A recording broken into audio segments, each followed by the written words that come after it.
Hey guys what's up, welcome to Dhaka studio. ये मेरा पहला वीडियो है एक्सप्लेनेशन का। आज हम बात करेंगे वर्ल्ड की सबसे ज़्यादा कन्फ्यूज़न मूवी के बारे में, जिसका नाम है टेनेट। टेनेट मूवी देखने के बाद मेरे दिमाग ने क्रिस्टोफर नोलन से एक ही बात कही, मार चोद दिए भैया जी आपको। तो शुरू करते हैं। टेनेट मूवी टाइम ट्रैवल पे बेस्ड है। और ये मतलब इसकी जो मशीन है, टाइम ट्रैवल की मशीन, वो चीज़ों को उल्टा कर देती है, यानी रिवर्स में कर देती है। तो मैं आप लोगों को कॉन्सेप्ट के बारे में कुछ बताना चाहूँगा। सपोज़ के दो दुनिया एग्जिट करती है, हमारे वर्ल्ड में दो दुनिया एग्जिट करती है, ऐसा मान लीजिए। तो एक जहाँ से शुरू होता है और एक जहाँ पे ख़त्म होता है, मतलब ए पॉइंट से लेके बी पॉइंट। मान लीजिए कि आप ए पॉइंट पे हैं और आपको बी पॉइंट पे जाना है, तो आप ए से शुरू हुए और बी पॉइंट पे पहुँचे। लेकिन वहीं एक और दुनिया स्टार्ट होती है जो बी से ए रिवर्स में जाती है। तो आपने मूवी में देखा होगा कि गोली नीचे रखी थी, वो हाथ में आ गई, गोली जो थी वो वापस बंदूक में भी आ गई, रिवर्स में हो रहा है सब कुछ। तो ये दूसरी दुनिया है, इसी दुनिया में प्रेजेंट वो डेस्टिनेशन मान लीजिए और ये स्टार्टिंग पॉइंट मान, ये फॉरवर्ड है और डेस्टिनेशन से वापस आना बैकवर्ड है। तो मान लीजिए कि आप पास्ट में गए, मतलब लाइफ में पीछे गए और आपने कुछ चेंज किया, तो इसका इफ़ेक्ट हमारे प्रेजेंट पे भी पड़ेगा। ये तो नॉर्मल बात है, आपको सभी को ही पता है। मतलब अगर आपने पास्ट में कुछ किया तो वो आपके प्रेजेंट में भी उसका फ़र्क पड़ेगा। तो आप पास्ट में जाके कुछ करते, कुछ बदलाव लाना चाहते, तो मतलब अब फॉर एग्ज़ाम्पल आप समझ लीजिए कि अगर आपने अपने दादाजी, ग्रैंड मदर, ग्रैंडपा उनको ही मार दिया तो आप पैदा ही नहीं होंगे, मतलब तो पूरी टाइमलाइन ही चेंज हो जाती है। मेरा कहने का मतलब ये है। ऐसा ही कुछ कॉन्सेप्ट है इस मूवी का भी, लेकिन इस मूवी में कुछ ऐसा है, मतलब जो हो गया वो हो गया, ऐसा कॉन्सेप्ट है इस मूवी का। तो हम जैसे जैसे आगे बढ़ेंगे वैसे वैसे मैं आपको समझाते जाऊँगा, मतलब कि क्या है कैसा है, तो आप फिक्र मत करिए। तो आपने देखा होगा काफ़ी लोगों ने मतलब फिल्म में ऑक्सीजन मास्क पहना है। ऑक्सीजन मास्क क्यों पहना है इसके बारे में बताता हूँ आपको। कि मतलब अब हम सांस लेते हैं तो A2 लेते हैं, यानी कि ऑक्सीजन लेते हैं और कार्बन डाइऑक्साइड छोड़ देते हैं।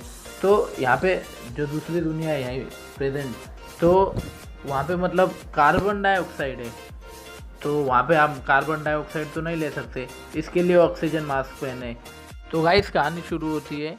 जो हमारे प्रोटैगनिस्ट है, मैं प्रोटैगनिस्ट नहीं बोलना चाहूँगा, बहुत हार्ड नेम है और बहुत बड़ा भी है, तो उनको एक सिंपल सा नाम देते हैं हम, हीरो।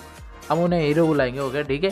तो जो हमारे हीरो है जॉन डेविड वॉशिंगटन, तो वो एक CIA के एजेंट है जो अंडर कवर होके एक रशियन एक ऑपरेशन हो रहा है, जिसमें रशियंस को एक चीज़ चुरानी है, एक ऑब्जेक्ट चुराना है, जिसके बारे में अभी नहीं पता, आगे पता चलेगा।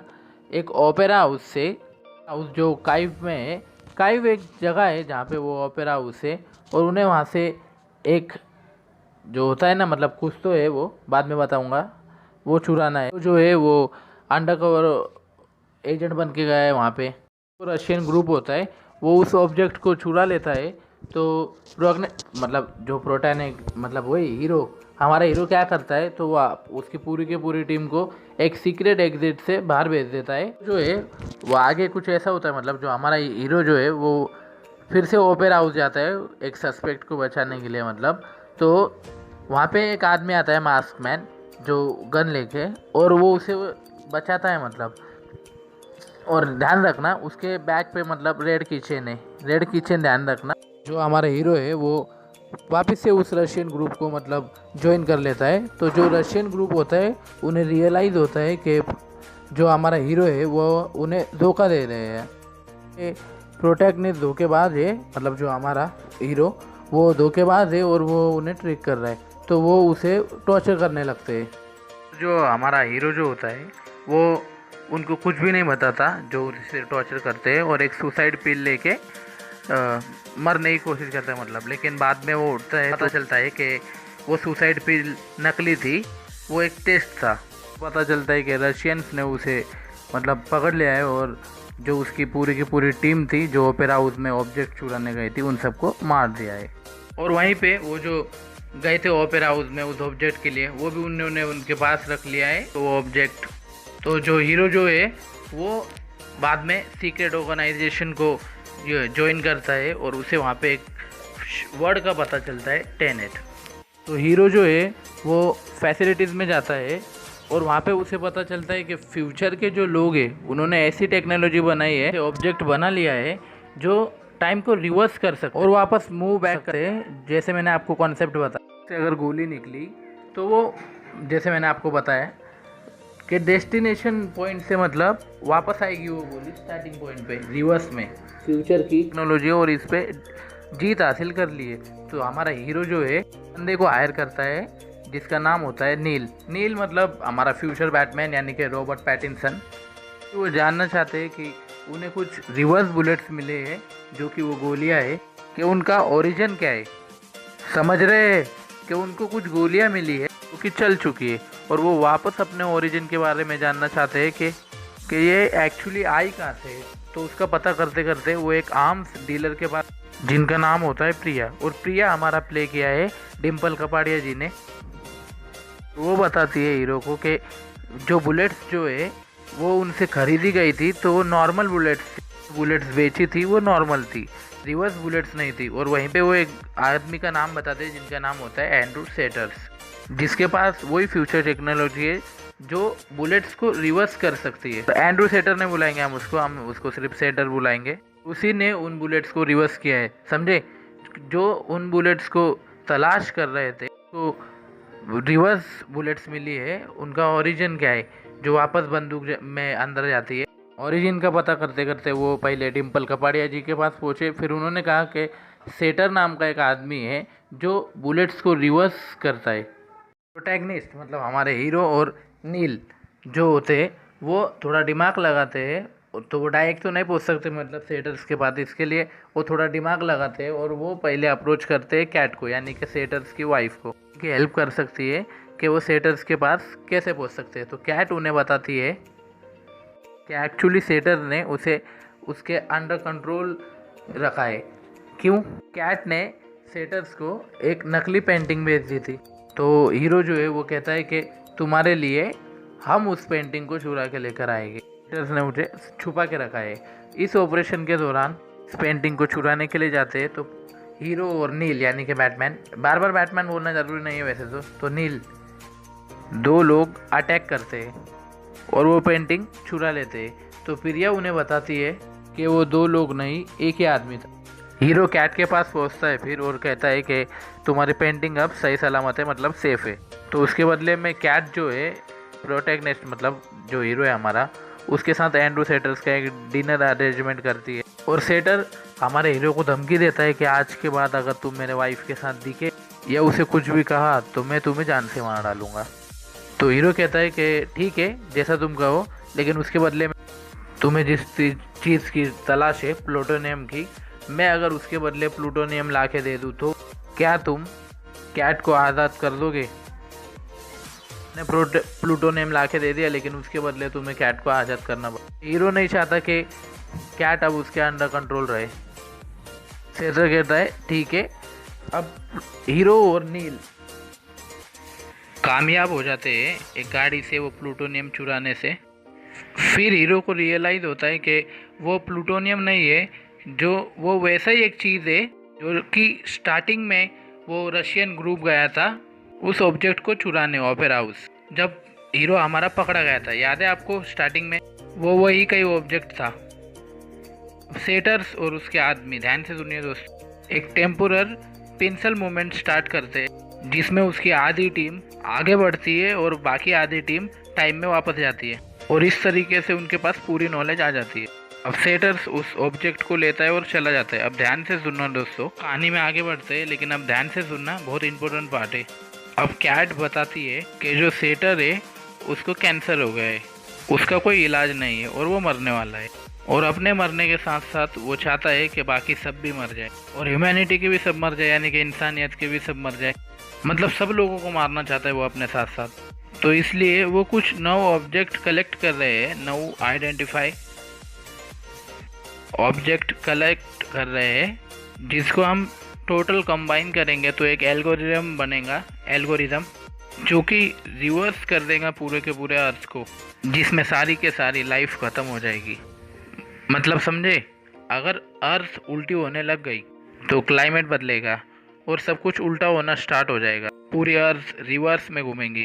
अर्थ जो होगी वो हैबिटेबल नहीं होगी लोगों को जिंदा रहने के लिए, और उससे सब लाइफ फॉर्म खराब हो जाएगी और सब लोग मरने लग जाएंगे।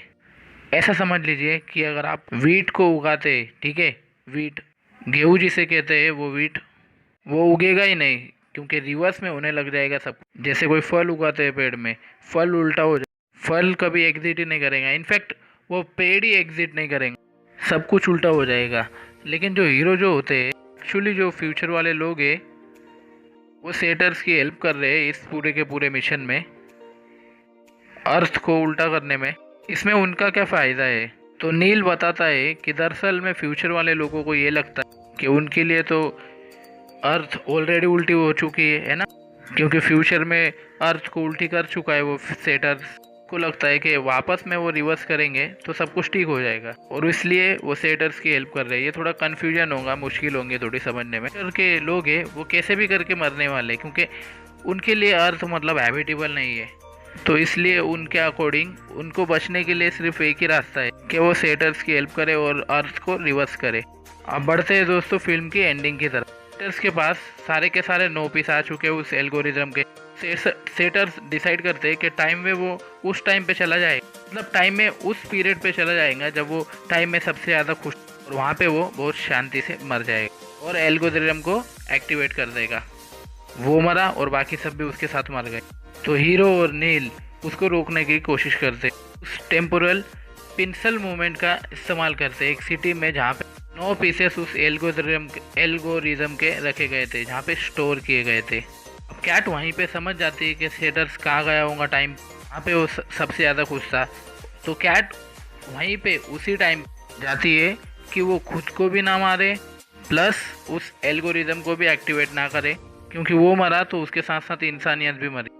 हीरो एक टनल के होते हुए, मतलब टनल से होते हुए उस एल्गोरिज्म के यहाँ पे पहुँचना चाहता है जहाँ पे एल्गोरिज्म स्टोर है, लेकिन सामने जो दरवाज़ा है वो लॉक है और वहाँ पे एक लाश रखी है इसके सामने, मतलब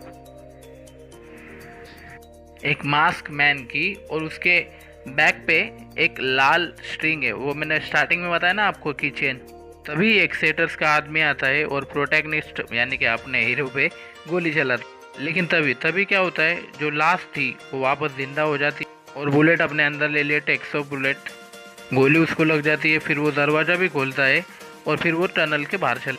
दूसरी साइड पे कैट, जिसको पता चल गया है कि सेटर्स कहाँ गया है, वो अपने टाइम पे हीरो और नील सही टाइम पे एल्गोरिज्म को एक्टिवेट होने से रोक लेते, इंसानियत ना मरे और सब कुछ ठीक हो जाए, क्योंकि उन्होंने सेटर्स को भी रोक लिया है और अर्थ को भी मतलब रिवर्स होने से रोक लिया है। तो मतलब क्लाइमेट नहीं बदलेगा, अर्थ का जो क्लाइमेट है, तो अब कुछ सब ठीक हो गया है। और दोस्तों यहाँ पे आता है फिल्म का सबसे बड़ा ट्विस्ट। सस्पेंस खुलना शुरू होता है। हीरो और नील जा रहे होते हैं अपने रास्ते, तभी हीरो हमारा नोटिस करता है कि नील के बैकपैक पे वही रेड कीचेन है। मतलब बताता है हमारे हीरो को कि फ्यूचर में हीरो ने ही उसे हायर किया था, उनकी एक बहुत लंबी दोस्ती के बारे में जो उनके बीच में, यानी कि वो रेड किचन वाला आदमी और कोई नहीं हमारा नील था, यानी कि रॉबर्ट पैटिंसन। और ये बड़ा ट्विस्ट सब फिल्म में जो बार बार रिवर्स होते जा रहा था और नील अपने अपने रास्ते चले जाते। थोड़ा इमोशनल सीन आता है। नील बताता है कि वो इस एरिया में थोड़ा समय और बिताएगा और वापस उस इन्वेंटेड में जाएगा और वही वो लॉक खोलेगा टनल का, और वही वो गोली खा के वापस लाश बन के लेट जाएगा। मतलब समझे कि आखिर हुआ क्या था। वो लाश जो मिली थी उसे टनल में, जिसकी एक तरफ वो मास्क मैन था और दूसरे साइड वो आ गया था, मतलब गनमैन आ गया था करने के लिए गोली। बचाता है उस गनमैन से वो और कोई नहीं, वो नील था। नील को आगे जाके मरना था। हमारे हीरो जो है वो लंदन पहुंचते हैं और कैट को प्रिया से बचा लेते हैं, मतलब डिम्पल कपाड़िया से, जो उसे मारने वाली थी। ये भी रियलाइज़ करता है कि जो वो मतलब टेनेट जो शब्द है वो उसे फ्यूचर में जान लेगा। तो मतलब इसका सीक्वल आएगा, आना ही चाहिए वैसे तो, और आएगा शायद। तो बाय गाइस, मुझे आशा करता हूँ कि आपको मतलब ये एक्सप्लेनेशन अच्छा लगा होगा। ऐसे तो ये मेरा फर्स्ट वीडियो है, तो मुझे पता है इतना कुछ खास नहीं बना है, लेकिन प्लीज़ मेरा मतलब 4K आवर्स और 1K सब्सक्राइबर पूरा कर दो। सॉरी 4000 के आवर्स। Okay bye.